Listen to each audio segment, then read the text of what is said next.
ঘন পাইপ বনের বুক চিরে কায়েন আর নুরাইন তীব্র গতিতে ছুটে চলছে। আচমকাই পেছনে টর্চের আলোর ঝলকানি ওদের কাছাকাছি চলে এলো। অপহরণকারীরা ওদের পিছু নিয়েছে, আর বেশি দূর এভাবে খোলা জায়গায় দৌড়ালে ধরা পড়া নিশ্চিত। কায়ান নুরাইনকে নিয়ে একটি বিশাল পুরনো গাছের আড়ালে এসে লুকালো। দুজনেরই গাছের শক্ত বাকলের সাথে নিজেদের শরীর লেপ্টে দিয়ে দাঁড়িয়ে রইল। পুরো পরিবেশটা এতটাই নিস্তব্ধ যে নিজেদের বুকের ভেতরে ধকধকানি শব্দটা স্পষ্ট শোনা যাচ্ছিল।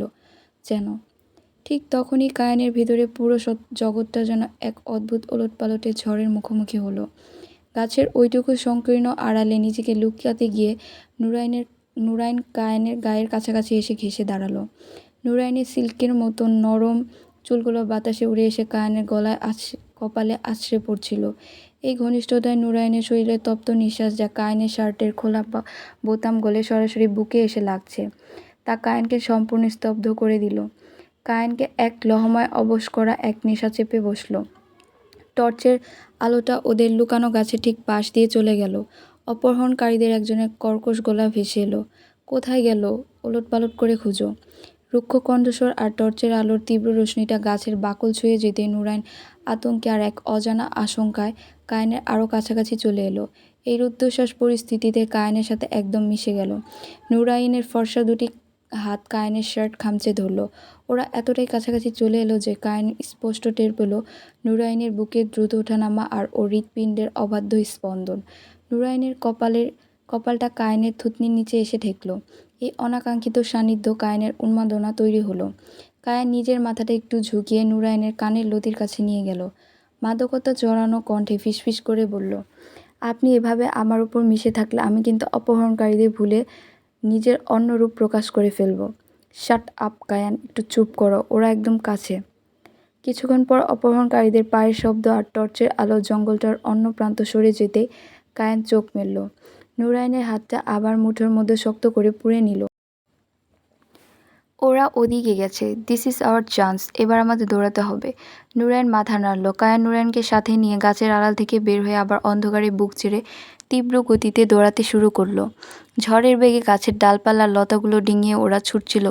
কায়ান এক মুহূর্তের জন্য নুরাইনের হাতছাড়া হতে দিল না। বনের ঘন অন্ধকার পেরিয়ে একটানা দৌড়ানোর পর ওরা অবশেষে বনের সীমানা পার হলো। এসে দাঁড়ালো একটা চওড়া পিচঢালা হাইওয়ের ওপর। মাথার উপরে মেঘমুক্ত আকাশে গোল চারটা আলো ছড়াচ্ছে।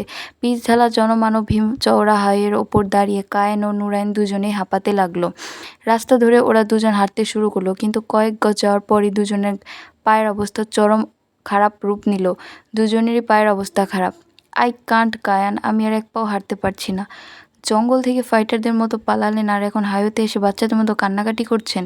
এখানে দাঁড়িয়ে থাকলে যদি ওরা আবার চলে আসে, তখন কি আবার ওই কাঠের কেবিনে গিয়ে সংসার পাতবেন?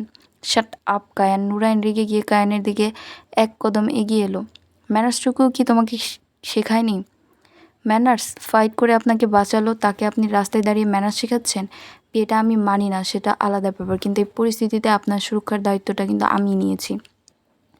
আমি তোমাকে আমার সুরক্ষার দায়িত্ব নিতে বলিনি। আমি নিজের বুদ্ধি দিয়ে দড়িটা কেটেছিলাম বলে আমরা আজ মুক্ত। সো ক্রেডিট নিজের একার অ্যাকাউন্টে জমা করার চেষ্টা করো না। ও রিয়েলি? কায়ান হুট করে একটা বাঁকা হাসি এসে নুরাইনের আরও 1 ইঞ্চি কাছে চলে এলো। ক্রেডিট তো আপনাকে দেওয়া উচিত ম্যাম, বিশেষ করে গাছের আড়ালে আপনি যেভাবে আমার ওপর গা ঘেঁষে দাঁড়িয়েছিলেন, উফ। নুরাইন কায়ানের এমন ফ্লার্টিং শুনে পুরো স্তব্ধ হয়ে গেল। রাগে আর লজ্জায় কিছু বলতে যাবে, ঠিক তখনই দূর থেকে সাইরেনের আওয়াজ আর লাল নীল বাতির তীব্র আলো হাইওয়েটাকে আলোকিত করে তুলল। একটা পুলিশের হাইওয়ে পেট্রোলে কার এসে ঠিক ওদের সামনে ব্রেক কষলো। গাড়ি থামতে দুজন সশস্ত্র সুইস পুলিশ অফিসার তড়িঘড়ি করে নেমে এলেন। ওদের বিপর্যস্ত অবস্থা দেখে অফিসারদের বুঝতে বাকি রইল না যে এরা কোনো বড় বিপদে পড়েছিল। তোমরা কারা আর এই মাঝরাতে হাইওয়েতে কী করছো? আমি তাহির খান কায়ান, আলিয়া গ্রুপের ডিরেক্টর, আর উনি নুরাইন, আমাদের কোম্পানির ম্যানেজিং ডিরেক্টর। পাহাড়ি গ্রাম্য এলাকায় ল্যান্ড ভিজিট থেকে ফেরার পথে আমাদের গাড়ি ব্লক করে একদল হাইজ্যাকার আমাদের কিডন্যাপ করেছিল। আমরা কোনো মতে ওদের জঙ্গল থেকে পালিয়ে এই হাইওয়েতে এসেছি। ওহ, অত্যন্ত দুঃখিত মিস্টার। অলরেডি আপনাদের নিখোঁজ হওয়ার ডায়েরি করা হয়েছে। পুরো এলাকায় পুলিশ আপনাদেরই খুঁজছে। অফিসার অত্যন্ত বিনয়ের সাথে বললেন এবং গাড়ির পেছনের দরজাটা খুলে দিলেন। দয়া করে ভেতরে বসুন, আমরা এখনই আপনাদের সেফলি পৌঁছে দিচ্ছি।